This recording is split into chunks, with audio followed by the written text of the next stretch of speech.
Graça e paz, meu querido irmão, que Deus abençoe a sua vida. Queremos continuar com o nosso tema maior, é tempo de retornar. E desta feita eu quero ler daqui a pouco com vocês uma passagem do Evangelho do nosso Senhor Jesus Cristo, lá no livro de Mateus, quando a temática vai ser a pregação do Evangelho. Espero que esta palavra fale profundamente ao seu coração. Deus te abençoe.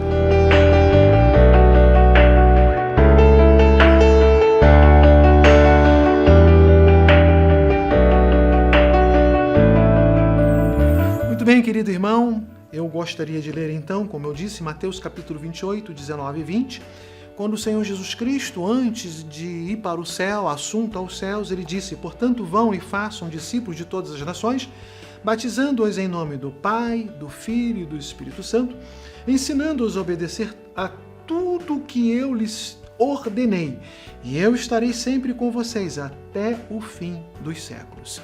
Muito bem, essa passagem bíblica no meio evangélico, ela é conhecida como a Grande Comissão.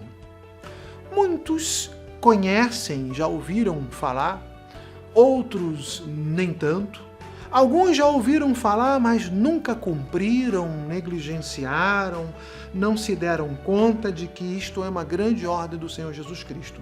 E essa ordem foi dada após a sua ressurreição, aos 11, para nós hoje, a igreja dele, com o intuito de que nós deveríamos sair com o objetivo principal de fazer discípulos.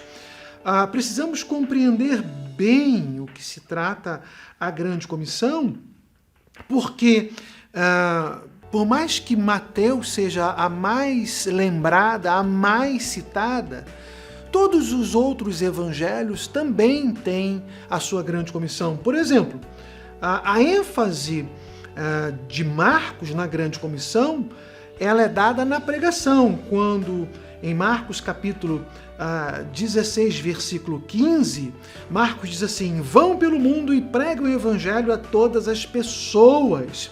Ele usa a expressão pregar, ele usa a expressão proclamar. Barclay, um autor de comentários bíblicos, ele diz o seguinte: a igreja tem a tarefa de pregar. É dever da igreja, e isto quer dizer de cada cristão, contar a história das boas novas de Jesus àqueles que nunca a ouviram.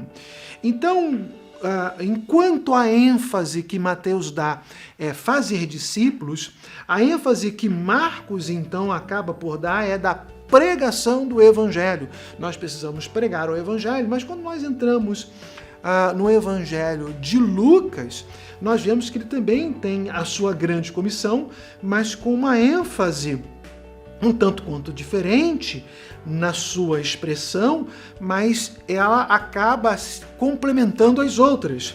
A ênfase de Lucas, ele usa o substantivo testemunhas. E quando nós lemos aqui em Lucas capítulo 24, de 46 a 48, Lucas diz assim: e ele lhes disse, está escrito que o Cristo haveria de sofrer e ressuscitar dos mortos no terceiro dia, e que em seu nome seria pregado arrependimento para perdão de pecados a todas as nações, começando por Jerusalém.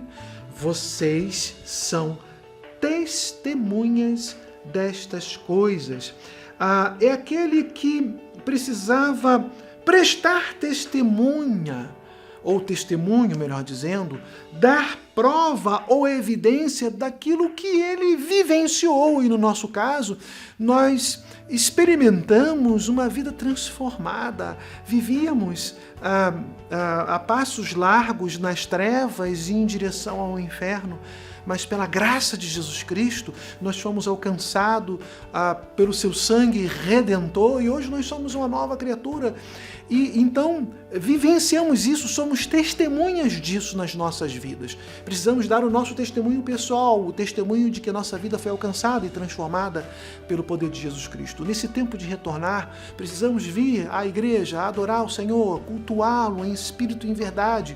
Mas ao sair do templo, queridos irmãos, conclamo pela palavra de Deus que preguemos o Evangelho, venhamos a dar testemunha ou sermos testemunhas daquilo que Jesus Cristo fez nas nossas próprias vidas.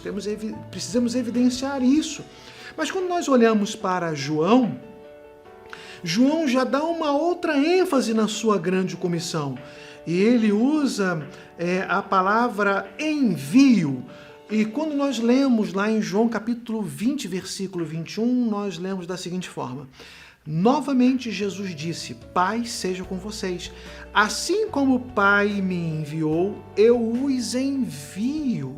Mais uma vez, Barclay, nos seus comentários, ele diz o seguinte: o dever da igreja não é ter a sua mensagem, nem tampouco anunciar a sua mensagem, mas a igreja obediente leva ao perdido a mensagem de Jesus. A igreja que é enviada, ela não leva a sua mensagem, não leva a mensagem pessoal, a sua mensagem de vida, o seu projeto de vida. A igreja, quando ela é enviada, ela leva a mensagem de Jesus. Nós precisamos fazer isso. Então, quando nós juntamos todas as grandes comissões numa frase, ficaríamos então da seguinte forma, numa livre interpretação: a igreja é enviada por Jesus, deve testemunhar, pregar, fazendo discípulos. Então, o que eu aprendo aqui com este devocional e eu gostaria de compartilhar com vocês? Em primeiro lugar, devemos pregar, pois essa é a ordem de Jesus. Queridos irmãos, nós não podemos ter medo, não podemos nos anular, não podemos ficar indiferente.